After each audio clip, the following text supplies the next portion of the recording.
Assalamualaikum warahmatullahi wabarakatuh. Pada kesempatan kali ini kita akan membahas materi mengenai bentuk-bentuk pasar barang. Pengertian pasar terbagi atas dua, berdasarkan pengertian sehari-hari dan berdasarkan pada ilmu ekonomi.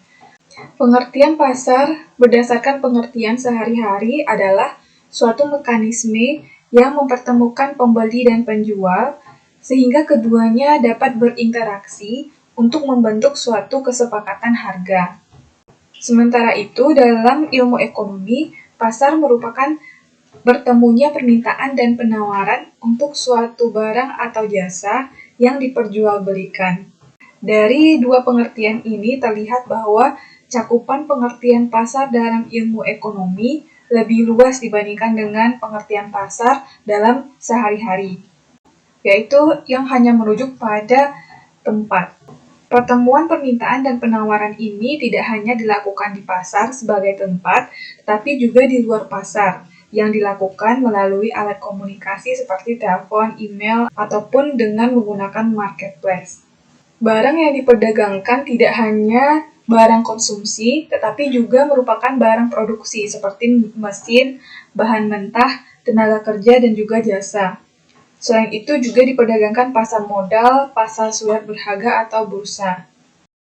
Selanjutnya adalah fungsi pasar. Yang pertama sebagai pembentukan nilai harga. Pasar berfungsi untuk pembentukan harga atau nilai karena pasar merupakan tempat bertemunya penjual dan pembeli yang saling menawar dan akhirnya membuat kesepakatan suatu harga. Yang kedua, sebagai pendistribusian. Pendistribusian barang dari produsen ke konsumen akan berjalan lebih lancar apabila pasar berfungsi dengan baik. Yang ketiga, promosi. Pasar merupakan tempat bagi produsen untuk memperkenalkan atau mempromosikan produk-produknya kepada konsumen, karena pasar dikunjungi oleh banyak orang. Macam-macam pasar barang atau output dapat dibagi menjadi beberapa bagian.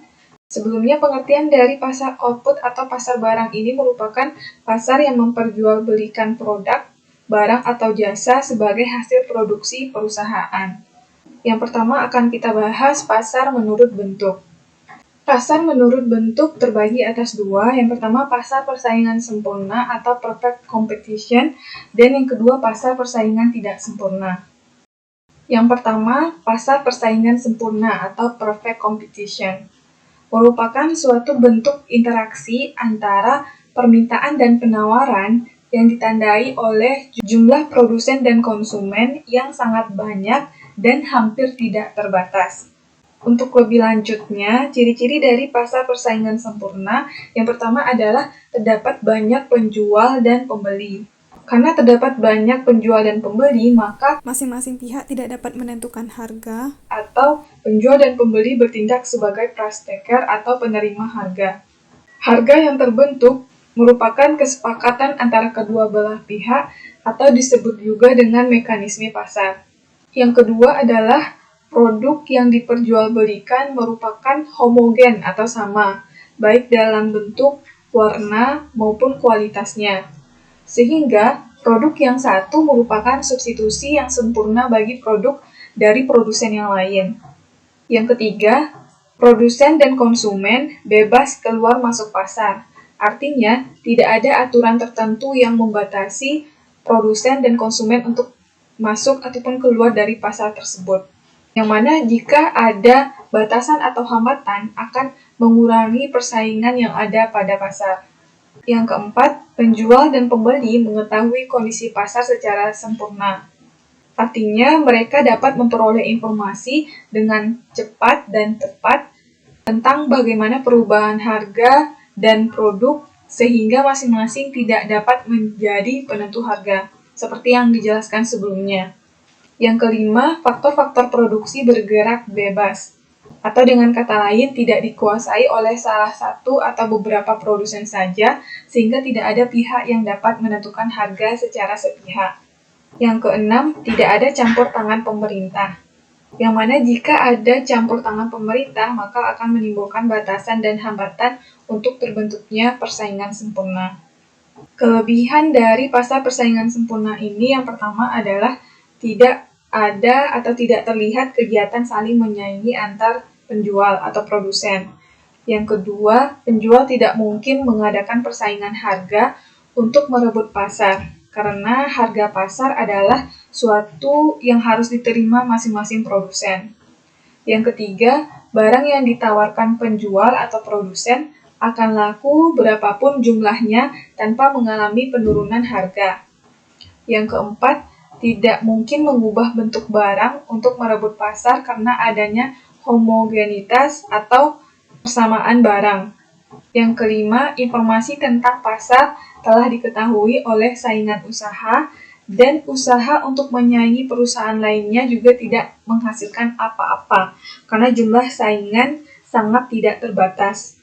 Yang keenam, konsumen tidak perlu beradu tegang tentang tawar-menawar harga karena harga tidak dapat dipengaruhi oleh siapapun. Selanjutnya, kelemahan dari pasar persaingan sempurna.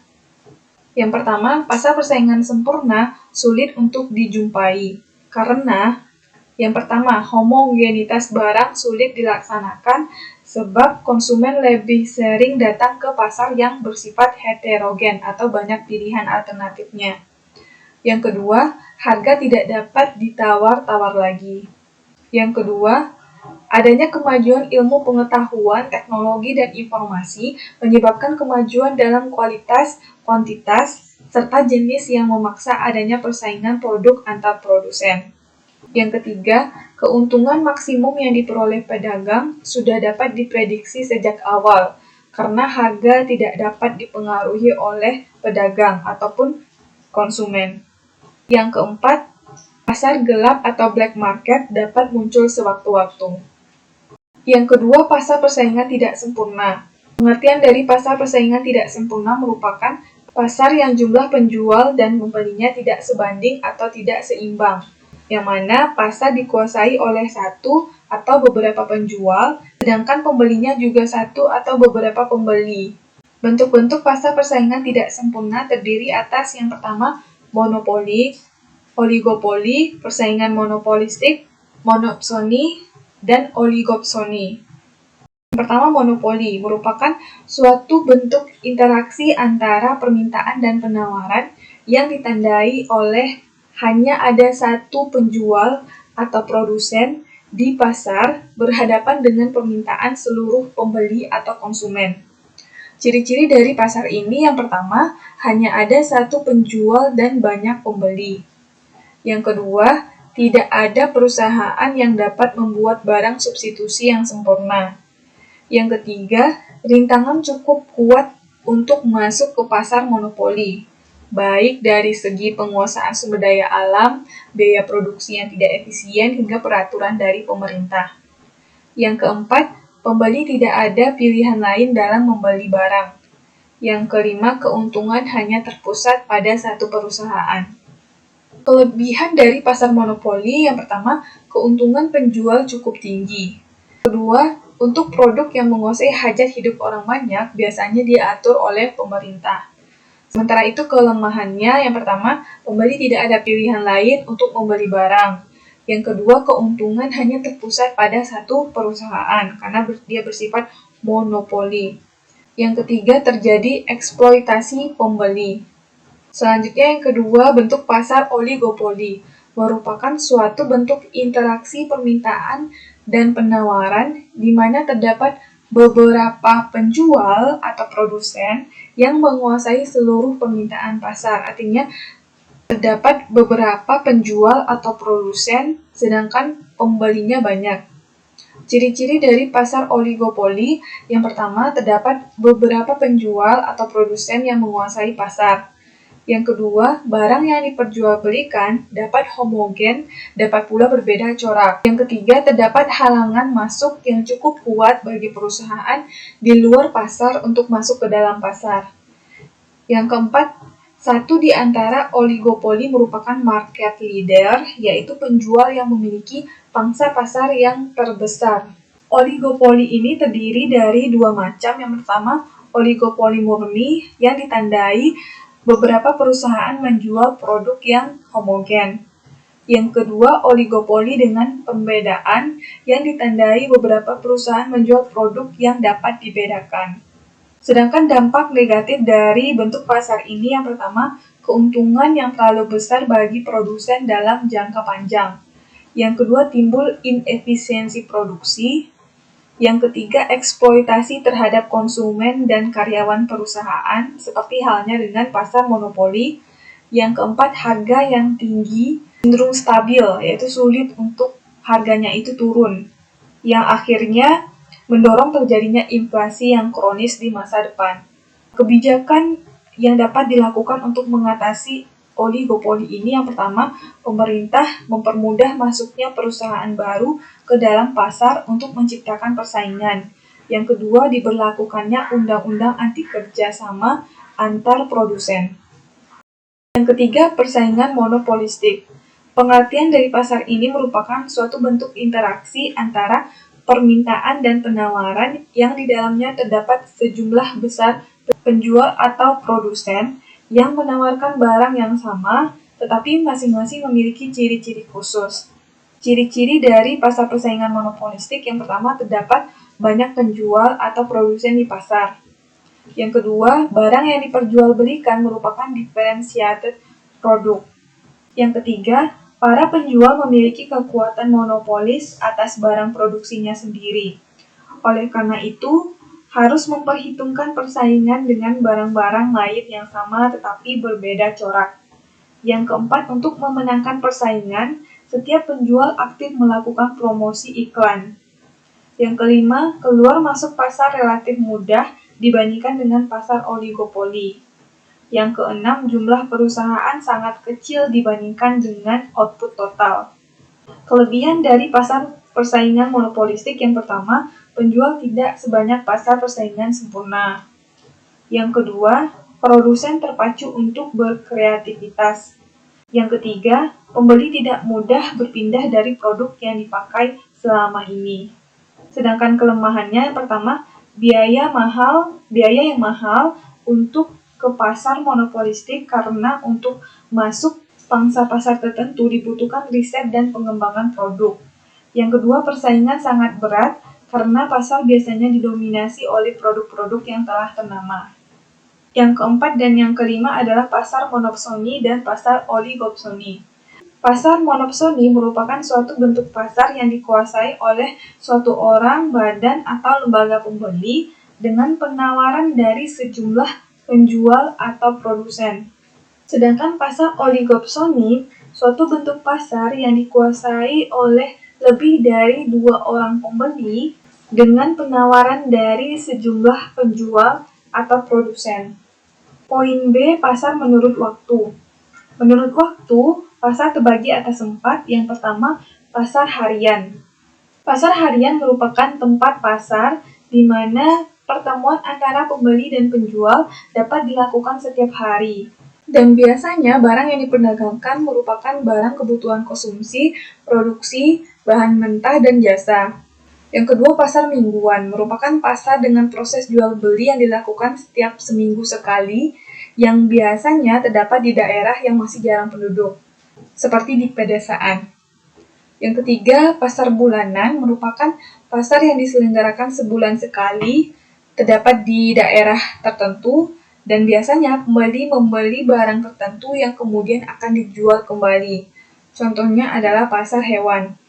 Yang keempat, pasar tahunan merupakan pasar yang dilakukan setiap 1 tahun sekali, biasanya bersifat nasional dan diperuntukkan bagi promosi terhadap barang baru.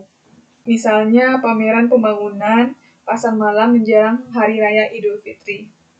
Poin C, pasar menurut jenis. Menurut jenisnya, pasar terbagi atas 2. Yang pertama, pasar konkret.